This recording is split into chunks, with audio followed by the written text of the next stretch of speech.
I'm Chuck Wingate. Nice to meet you. Hi. I'm the one who got you into this mess. Fantastic.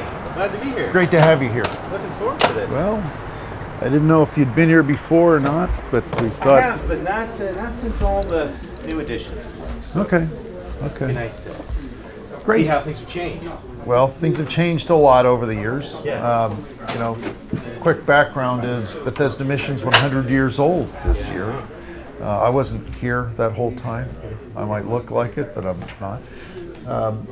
The fact is, this building was constructed in 1902 by the Pennsylvania Railroad, and I know you like history, so this was a hostel for train crews. So the transportation center for the middle of Pennsylvania was on the other side of 7th Street. So a man would get his Y card, because the cornerstone there says PRRYMCA. Okay. So he'd get his Y card. It was the first building in Harrisburg with an indoor swimming pool. And while the pool at Bethesda might have been cool for biblical reasons, we covered it over for more bed space. So we bought it from the railroad in 1934 for $10,000. And as they had opened the Rutherford and the Enola yards, they didn't really need this as much. So we renovated this building 5 years ago. We spent $4.5 million on that. So it's a brand new 111-year-old building. One of the big deals about Bethesda Mission is that we do everything we do here without any government money, not a penny. And it's not that we don't like the government, it's that we actually were going to be a pilot for a government program in the 70s. And at the last minute, the state backed out and stuck us for $500,000. So our board said, we don't want to be vulnerable like that again. So, you know, we make jokes about that we're allergic to government money and everything. So I'm not going to ask you for any money today. See? All right. Well, that's always a good foundation. That's good. For conversation, right? But it's great to have you here. Thanks for making the effort to be here. First of all, we want the impression of this place. Doug is the program director, and he's the guy who's in charge of this place. We want it to be an atmosphere that's upbeat and positive, so that we have about 75 beds for homeless men. But business has been booming for us this winter, and we have a special winter shelter where any man who needs to get off the street can come in. And we had to resort to using mats because we don't have enough beds. So we were putting 40 to 50 guys a night on the floor on mats. And we've done that for the last 3 months, and we just don't want to keep doing that. So one of the things we're going to bring up to you later is we would like to add some beds, and we would like the city to support that. It won't cost the city any money, but we're going to spend about $1.3 million to do that. But we also want to expand the kitchen and the dining areas, and we'll show you some of that as we go. Okay. But there are about 900 homeless people in Harrisburg, and that number has been rising over the last 6 years. So some of those issues are things that we would hope to talk about as we just walk around. We have some ideas on things that can help, but to be blunt about it, the reason we invited you is we just would like to have a familiarity with you. We don't want anything, but we want to have a working relationship, which needs to be two ways. We need to help you out when you need something from us, too. And we think we're a good resource in the community. And we are a Christian organization. That does not affect who we deliver services to. Anybody who needs help is welcome here. So we're going to bend over backwards to not just meet the short-term needs, but you'll see on the crib sheet I gave you, the secret sauce of Bethesda is long-term recovery, so that we're very outcome-oriented. So the idea is that if a man needs to be here, and every guy who walks up the steps has no other place he can go. It means our customers don't ever want to be our customers. Every guy here would rather be somewhere else. But that said, there are reasons why they need to be here. So we want to give them options. We do a lot of drug and alcohol rehab. We have about a 48% success rate in our rehab program. So 48% of the guys who start achieve 6 months clean and sober. They have a support network. They get their lives back on the road. And we think we can put hand on heart and say that we take between 120 and 150 addicts a year off the street. This is the chapel. This is the all-purpose room. And during the winter months, when we're putting those guys on the floor in the mats, these chairs get stacked up and the guys are sleeping in here. If you can imagine what this is like with 40 or 50 people, it's not real good. But the building was not designed for that sort of thing. We know that 60% of the people we serve have lived, worked, or gone to school in Harrisburg. So we're a Harrisburg resource. Even though we serve people in Harrisburg, the funding predominantly comes from the greater Harrisburg area and not necessarily the city. So there's a lot of talk about regional things. Well, we're a great example of what the region can do in Harrisburg with an issue that really affects everybody. Yeah. This is a great picture of, shows the diversity of guests, clients, and staff. The guy in the lower right was going by on a bicycle. We don't really know who he was, but when we took the picture, we invited him into it. But there are lots of different people, lots of different stories in each one of these things. And this is not the whole of Bethesda Mission, by the way. The men's shelter is the largest facility, but we have 5 facilities in Harrisburg. The idea is for this to be a well-maintained, clean, bright place where people can come and get their lives sorted out. When we renovated this building, we were supposed to build a 18,000 square foot services building out here. Right. We own this property. There used to be a Red Carpet Inn there, which was probably the largest crack house in town.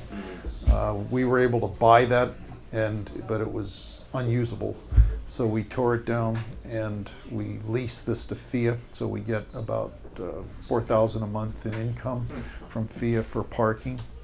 And those 2 gray trailers out there are the current home of our medical dental clinic.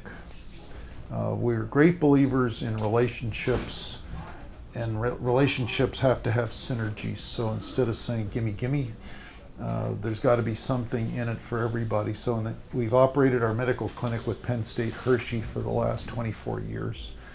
And medical students, the first 2 years that they're in med school, don't get clinical experience. But if they bring an attending with them, then they can get clinical experience 4 to 6 weeks into med school. So they like that. But we call it medicine without money. Nobody ever pays. Half of the patient visits are from the community. They're people not staying with us. They're just people who know that they can get assistance from us. We had 4,500 patient visits and interactions last year, and nobody ever paid a penny for anything.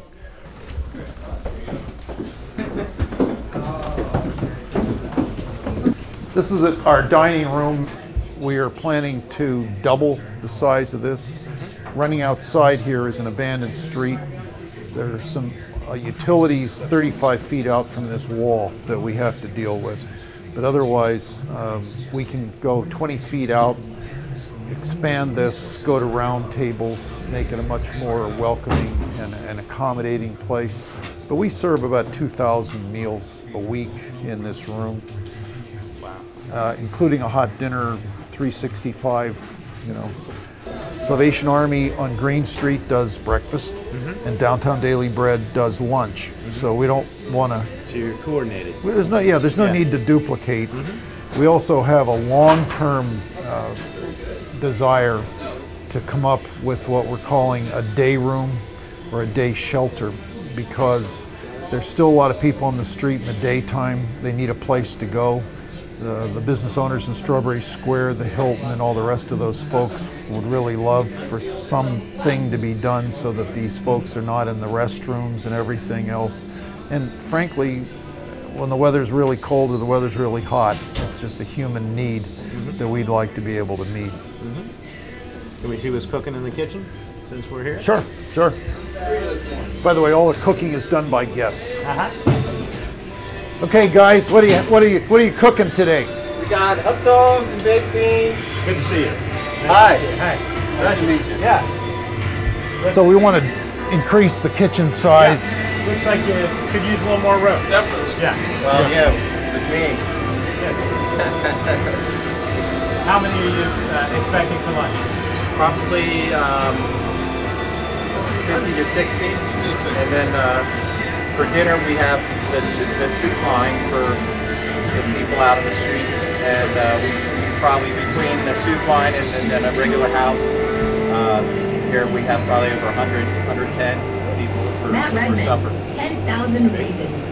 We get a lot of our food from the food bank, but most of our food is donated. Yeah. This is the, some of the guys work at night. Yes, sir. Normally guys aren't going to be in here sleeping, but this is the small dorm. As you can see, it's clean, it's well maintained. The whole idea is that a man can come here, his dignity is going to be respected, and it's going to get a man off the street who otherwise would be out there in the cold. The guys do all the cleaning. They're the ones that see that things are kept in order. This is not a prison or anything close to it. The whole idea is for us to create an environment where people want to invest in themselves and feel like even if they've had a setback in life that they're going to have the right structure around them here so that they can move forward and not feel stuck.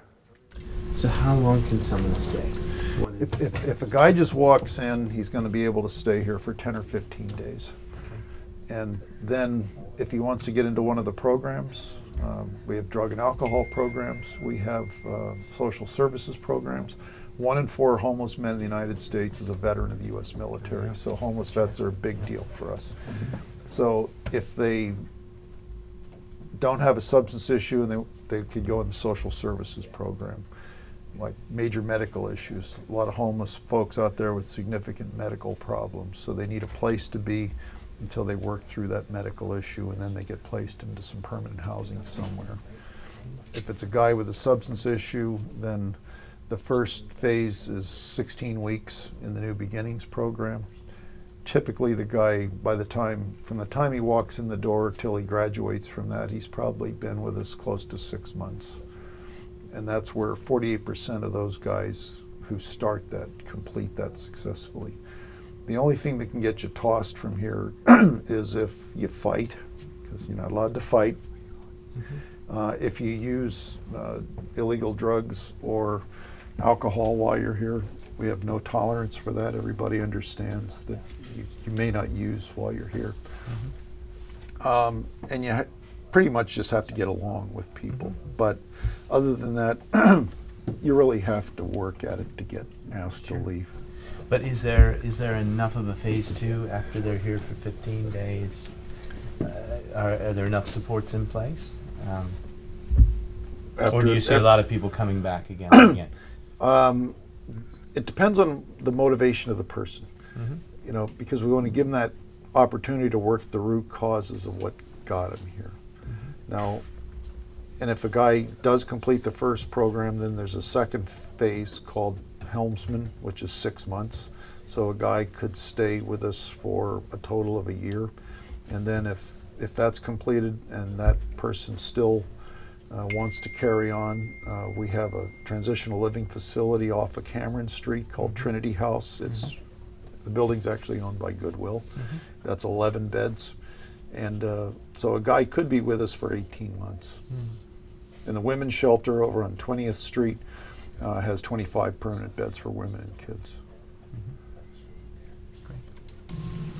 If you're going to have 70, 75 guys in a place, you got to have a way to burn off steam. And if they're going to be eating a lot of good food out there, then they also want to take care of that. But we want to minister to the whole person. So if you feel good about yourself, then you're going to want to invest in yourself. So if a man wants to come in here and work out, then we want to facilitate that. The women's shelter has a similar room.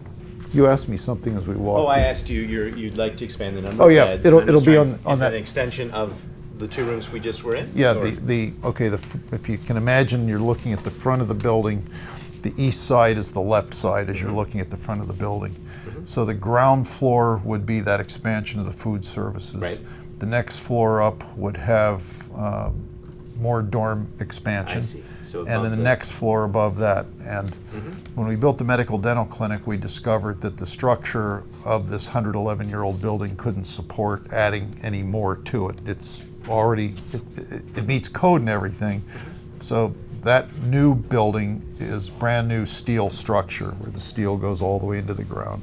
So the east side project, as it's called, would be a similar thing, and it would kind of bookend the old building in the middle. Great. So there would be basically 3 floors of expansion, that makes probably sense, about 11, 12,000 square feet. So more food service capability, but a lot more dorm space. We were really gratified that we were able to raise the capital funds necessary and still make our numbers on operating money. We can't really go in there yet because it's Not safe, but it's all going to be medical clinic. It's not. well, it's about 5,000 square feet. Mhm. 2,500 square feet will be medical clinic, Okay. and about 1,800 to 2,000 square feet are going to be dental clinic. This is Barry Davis, one of our counselors. Hi, Barry. Good to see you. That's good. He's a graduate of our program. He's also a, you graduated from CD. Central Law. I was the first black airback to start at Central Law. All right. Wow. These are counselors' offices. Every guy in here is going to get group and individual counseling. You know, if the first few weeks a guy is here, he's not likely to really get at some of the really deep issues in his life. But if we're going to really enable that man to live successfully outside this place, he's got to unload the baggage. So we want to enable that to occur. So the counseling, both in a group setting as well as on an individual basis, is crucial to doing that. And how many counselors do you have? We have 4. And do they all embrace the same methodology? How would you describe the... First of all, there are 4 different people. Their demographics are all different. Everything about them is different. But we are a Christian organization, so it's Christian-oriented counseling. Our belief is that everybody needs a power beyond themselves in order to be successful in life. We are not hitting people over the head with the Bible or force-feeding that to anybody, but we offer that as a way of getting access to power beyond one's own self. And also, healing needs to occur. As Shelley Brooks says at the Women's Shelter, we need to be a place of hope and healing. So those who are hurting the most in this community can come to us, and they're going to find a place that is receptive, but also a place where they're going to get well. We have to address vocational issues because there's no use sending a guy out after he's conquered an addiction if he is unable to support himself. So some guys from Deloitte came and said, we want to volunteer, but we don't want to serve mashed potatoes. So we said, okay, what do you have in mind? They said, well, we're computer jocks. So they conduct a class here in Microsoft Office. So the guys in the men's shelter can take that course. They get a certificate that says they have proficiency in Office, so they can do a Word document, an Excel spreadsheet, a PowerPoint document, or a PowerPoint presentation. And it does 2 things. One is it provides a skill, obviously, but 2, there's a self-esteem image, because everybody I know has been intimidated by a computer at some time in their lives. And we want to give them a sense that, you know what, I can handle that. So what are your partnerships in terms of with the business community and from a job standpoint?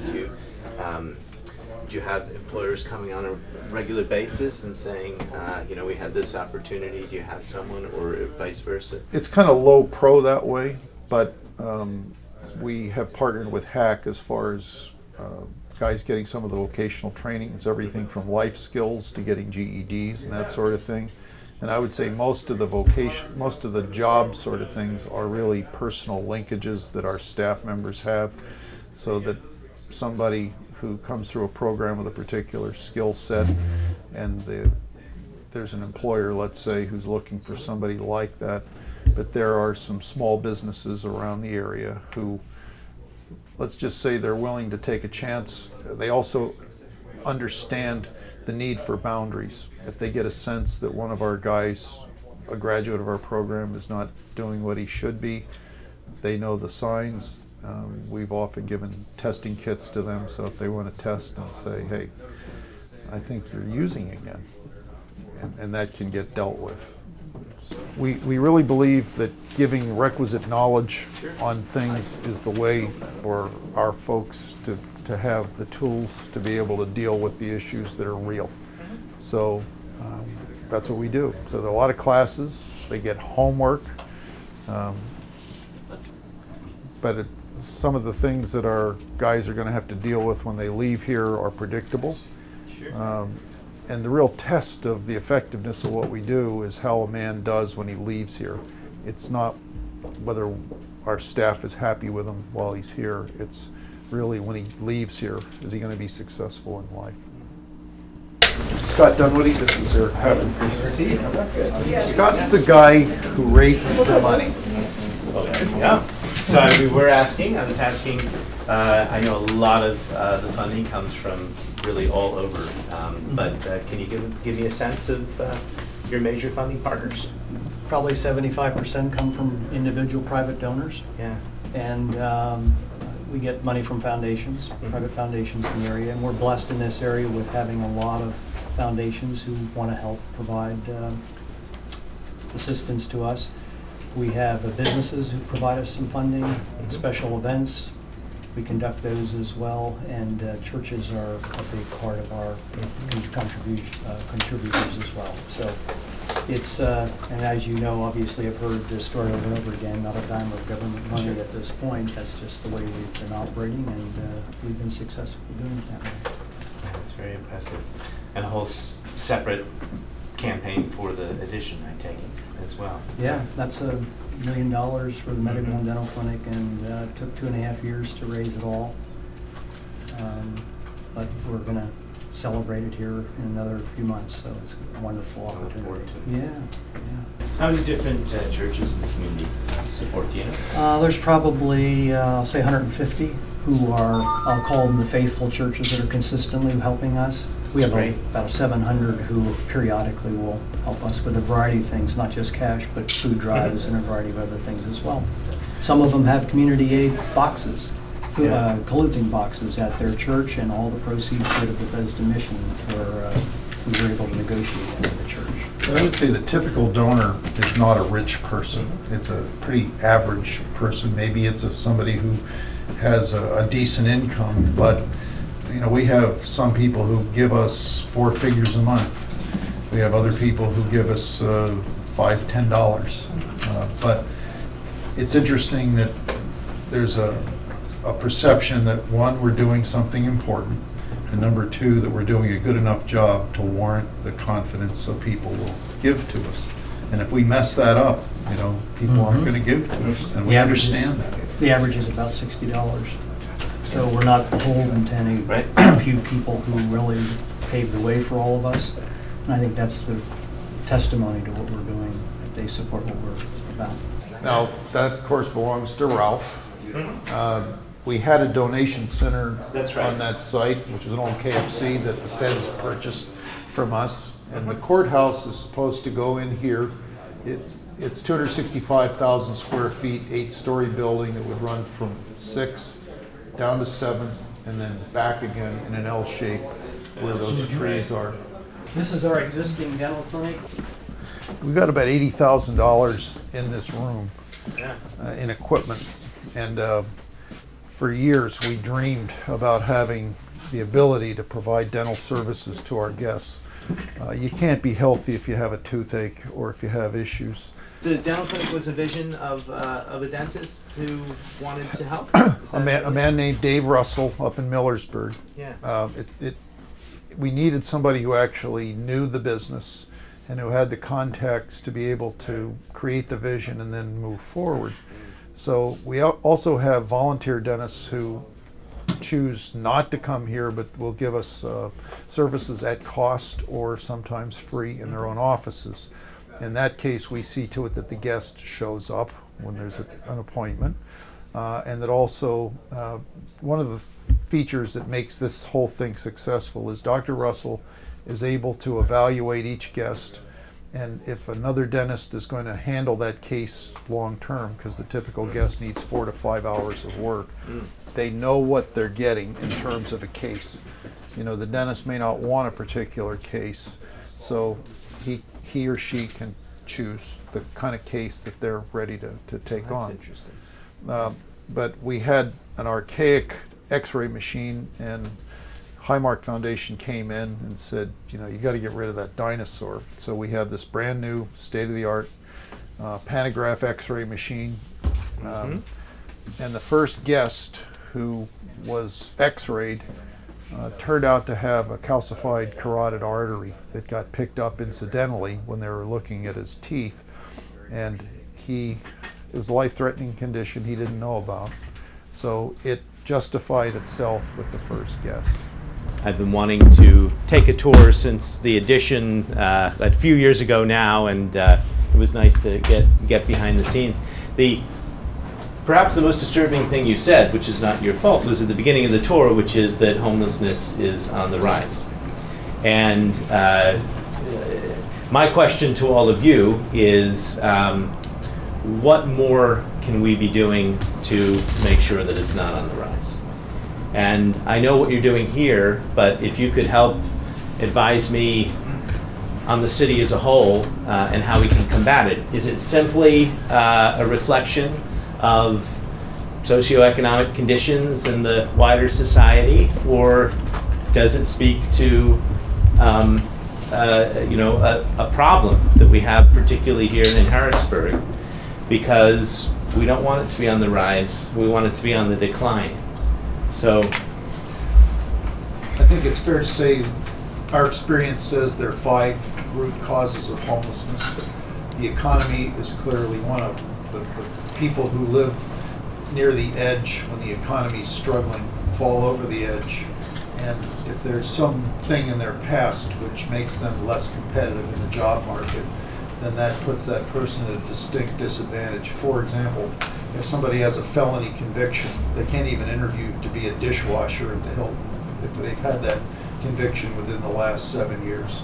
So some way back for those that have, especially those who have nonviolent offenses in their background, so that those won't be a permanent disability that causes them to be derailed possibly for the rest of their lives. We're a big advocate of that sort of thing, especially nonviolent offenses where, and there are a lot of folks out there with drug offenses where that's a factor. The second thing is there's a lot of chronic mental illness out there. The number of state hospitals that closed over the past 30, 40 years has really diminished the capacity to treat people with chronic mental illness, and that's a real issue. They're coming to us, or they're in prison, or they're on the street, and that's a really huge thing. The capacity in the community to treat non-emergency psych patients, that is outpatient psych treatment, is really in a crisis situation. One of our strategic goals is to develop a counseling ministry here that would provide that. The third thing is substance abuse. That's a countrywide issue. Restoring people to health who have fallen into addiction is a big deal for us. A fourth big area is homeless vets. The men and women who have served our country have been in places and seen things that are pretty rough. Come back and they struggle in life, and oftentimes they end up being homeless. So we have a VA rep here one day every week to connect the vets. The fourth area, which may be something where I think the city could provide some leadership, is just the state of the American family and the number of situations where there just is no dad in the home. And it may be politically a really rough subject to talk about, but teen pregnancy is a huge, huge deal. And I happen to know there are other people in this community who have access to a lot of resources that would support an effort to fight teen pregnancy.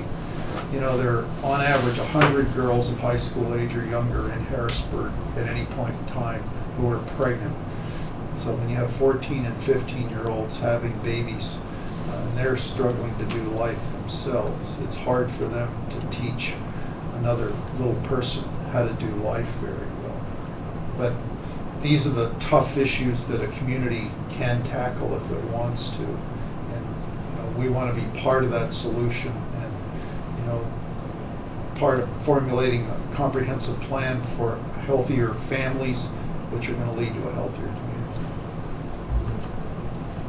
Would anyone else like to add to that? There's a distinction. A lot of people, when they think about homelessness, in their minds, what they see is they see the person on the park bench down on Riverfront, on Front Street. The fact is that while there might be 100 individuals who are really considered the chronic homeless person that are in Harrisburg, and yeah, it upsets business leaders because they're going through the streets, they're in the area, they're doing things they shouldn't be doing at times, but the fact is that there's what would be described as stages of homelessness. That's the chronic homeless person, but there's other stages, which is the person who does have the addiction issues, who's tries one place, he's in the house where his family's at, and they get kicked out. They go to a family, a friend, a relative, somebody. That cycle goes on and on and on. And there's a big term that's being thrown around called doubling up, where in fact, against code, there's a number of people in a certain dwelling. It's not even close to being acceptable. Well, why is that happening? Well, people are struggling. The whole issue of unemployment and all of that, those are all factors which in the past, there have been ministries which have tried to reach out to individuals who are kind of on the edge. They need a leg up for 3 or 4 months to get over the hurdle.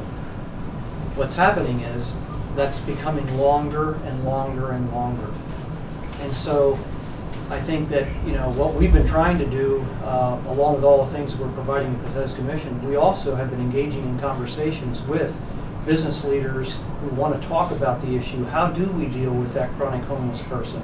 There's what's called a downtown working group, and we've had conversations with them to help them to understand what role we might be able to play along with other nonprofits in the area to join together and perhaps to come up with something like, I'll call it a day shelter. We talked about that earlier. Okay, and those kinds of things, and the Downtown David Brett is an example of that, but to try to expand that to more hours of the day, providing greater access for the chronic homeless to receive those services would perhaps be a way to try to make a dent in reducing those numbers. Shelley, what do you think? I think all of the above. I work at the Women and Children's Center, and women do come to us from all walks of life, and they have all walks of life issues in their life. And I think the ability or the opportunity to make some choices in life would help them to maybe not to reduce the teen pregnancy. Education, opportunity to see more than what's around them or what's around their neighborhood, the opportunity to be educated would certainly help. I think that it is an effort that's going to take more than Bethesda Mission. And I think the city of Harrisburg has enough community interest that it could be something that we could look at and say, how do we address this? How do we get families? How do we get the support? There are pockets of support. People are doing great things.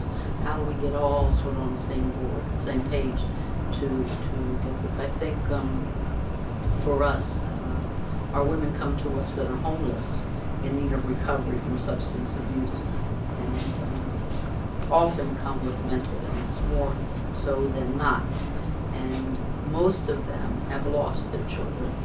So we have a huge gap to try to even work on any type of reconciliation because of the abuse and the destruction of the family that's occurred prior to them even coming to us. They're coming out of prison, they're coming out of other facilities, rehabs. We have a huge gap. And one of our largest issues with them is their hurt, their guilt, their shame that they don't have their children. they want them, but then there's this whole life history before they got to us of you know, how that happened, how they lost their children. So I think all of what Chuck said, all of what Scott said, there just is an issue that we just have to communicate, dialogue. Let's get on the same page. Let's be supportive. And I think the social service agencies in this area are very supportive. And I think that there are good works that are happening. We just have to keep addressing and looking at why aren't people homeless? Let's not put band-aids on lives. Let's dig into the people's lives, into the trenches of their life, and without judgment, without condemnation. Let's deal with what we need to deal with and get people up and going. Let's get them, find out what they need, and let's get them moving, because I think that you all probably know that once a person that was addicted, and once they've spent time in recovery and getting their lives, they're wonderful assets to your community and to others. So let's turn this around and get them moving and being interested in helping others too. Our heart is to try to keep families together. But when you've got drugs, you've got alcohol, you've got breakup, you've got domestic violence, all in the mix, then there's a gap there. There's a gap that you've got to work a lot on getting some repair to get people back into community. Maybe the summary statement could be, if the city has the courage to acknowledge that it's a serious issue and we're not going to be satisfied with it to stay the way it is, or much less to get worse, that the community conversation of pulling everybody together to go after this is going to be successful, and we shouldn't be satisfied until we are successful. I certainly agree with that, and we're having a part of that conversation here now. And I think understanding homelessness, I understand homelessness better now, thinking about it not as a monolith, but as a whole continuum of different issues and root causes. And some perhaps more addressable than others without legislative change on the state level. But one of the things that concerns me is the mental health side of things. And I just wonder if we really have enough resources to address that, and you know, what more we could be doing as a community. There's not enough outpatient psych services available. There's an acute need for that. And one of the reflections of that is that PPI, the Pennsylvania Psychiatric Institute, is overwhelmed, and people who can't get the outpatient treatment then end up getting into crisis and end up getting hospitalized. So we don't know what the answer is. We need more resource that way. But you know, as it is right now, that is a real need in the community, so that those who don't want to be institutionalized can get that care. You know, if it were neurology or any other physical ailment, somebody would fill that void. I can't tell you why the psychiatric stuff isn't getting dealt with, but for sure, there's a huge gap there. Yeah. I know that I've had to deal with mental health issues within my own family. It's been very difficult to do, even with two parents, you know, a loving relationship, means, and everything else. I can't imagine how hard it would be in other circumstances. And as I interact with a lot of homeless folks in Harrisburg on a regular basis, I see the mental health challenges. So would anybody else like to comment on what more we could be doing, or other root causes that maybe we haven't highlighted? We have a group called the Working Homeless too. Mm-hmm. That's right. And particularly, as Shelley was saying, people who have finished our program, they're really doing well. They're now working, but they're not able to get sufficient housing. Whether it's because they don't have the income to support a place, and/or their credit. You know, so so one of the things I think, if we can get landlords in a way that we can support them or give them some type of incentive, that they would take a risk with a person who has not so stellar credit, and on paper his income says he can just barely pay for an apartment or a room even. That's the challenge right there, getting a landlord to take a risk with a person who is coming out of an addictive relationship, or even the ones who have mental health, trying to get them into sufficient housing, and better yet, sufficient housing in a better neighborhood. You know, because sometimes you can get a house or a room, but if you're in a room that's in a drug zone and you have a drug and alcohol problem, you know, that's not really a good mix. They really need to be in a better neighborhood, but the neighborhood doesn't want them because they got this, you know, colorful background, and so some kind of way we need to help them to get to the point that we can trust the guy, take a risk on the people who have come through a program, and just give them take a risk. That is probably an area where the city actually can partner and be helpful, both in terms of making resources available to individuals that aren't being serviced by the private sector because they're considered too risky, but also in focusing on creating a housing strategy, which we're very interested in doing, which includes the opportunity for transitional housing. So what you're saying is when you have people coming out of this program, even vouching for them and saying, we need to give this person a chance, we just don't have the housing stock or the rental possibilities for them in Harrisburg. Well, we've got to change that. Right.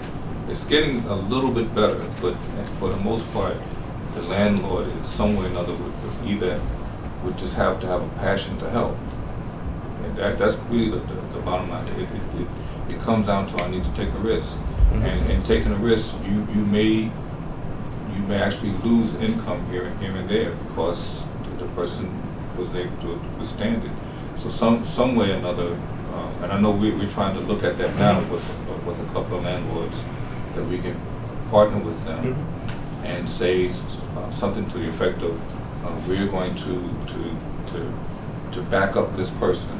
If you take a risk with them, we'll back you up with them and try to help you if you have any problem with a person coming from Bethesda Mission, we will help you to help them get back on their feet, get back into focused, whatever it takes.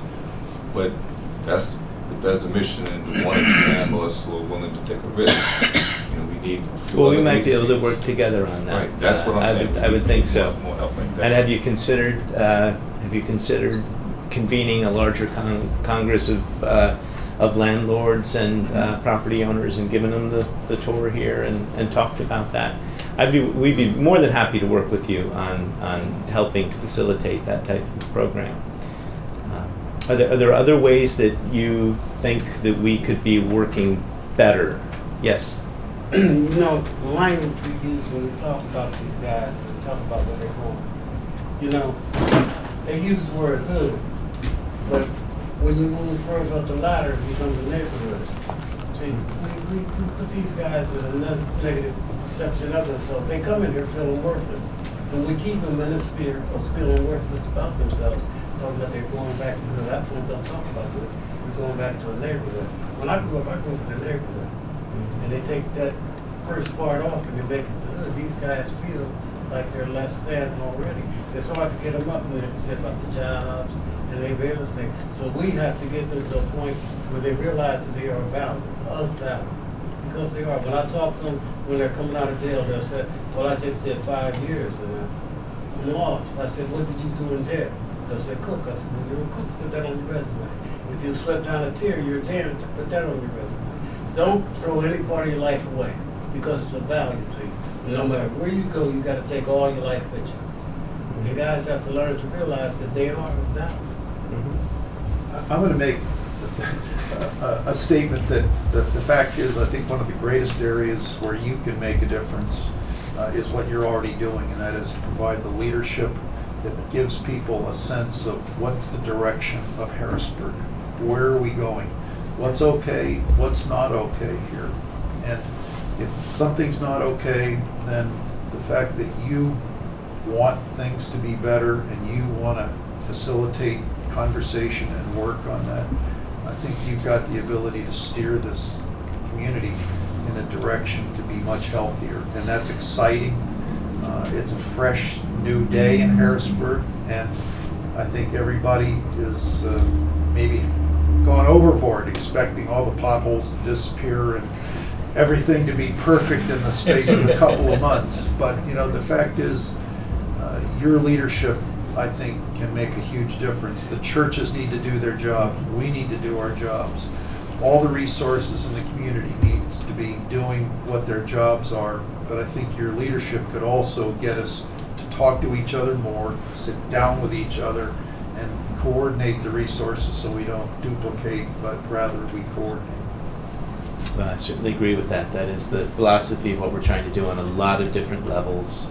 Another just complicating factor is a failure to communicate. And whether that's just, I mean, that's sort of at the heart of what you're doing here, what we saw in the classroom, what we saw in the counseling rooms and everything else. It's about listening and communicating with individuals and trying to help them get back on their feet. Sure. I'd also love to assist in with the business community too, if I could. It seems to me that we ought to have a waiting list of employers in Harrisburg that would be willing to hire somebody who's graduated here, and which the mission will provide a certificate or some sort of a statement. I don't know if you have that, but you should have that. It really wouldn't take that much, I think, to create that opportunity on the jobs front, similar to what we would like to do on the housing front. Inside So, that could be stories. yeah. There are stories of someone who has gone and started to work in a business. Right. Telling those stories, encouraging business, here's how it can actually happen. The other thing I think there's a lot of people in the community who would like to help, but they don't know quite how. I'll use Right. a real quick illustration. About 3 years ago, there was an effort to try to accumulate some dentists in this Harrisburg metropolitan area to try to provide dental care to very needy people, helping various organizations like ourselves. We kind of wondered whether that was going to go anywhere.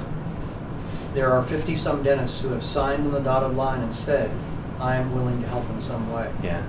That took leadership by Pinnacle to say and work hard with a few dentists in the area to do that. I see the same parallel with Right. regard to your kind of saying, hey community, you have an interest in this. We want to provide a structure and a foundation here so that when you do come and say I want to help, we've kind of thought through that a little bit so that you're not going to be spinning your wheels. And I think in that regard, any of these kinds of things that can provide various services can be done as long as we work at the foundational part of it. And I think organizations want to do that. We're one of the strengths at Bethesda is accountability. And for a man or a woman who's completed our program, we're willing to step up and say we will provide that accountability with that person, so that if somebody who has a business and wants to employ that person, we will assist in making that person accountable to keep their life healthy and to do the right thing so that their outcome is going to be successful.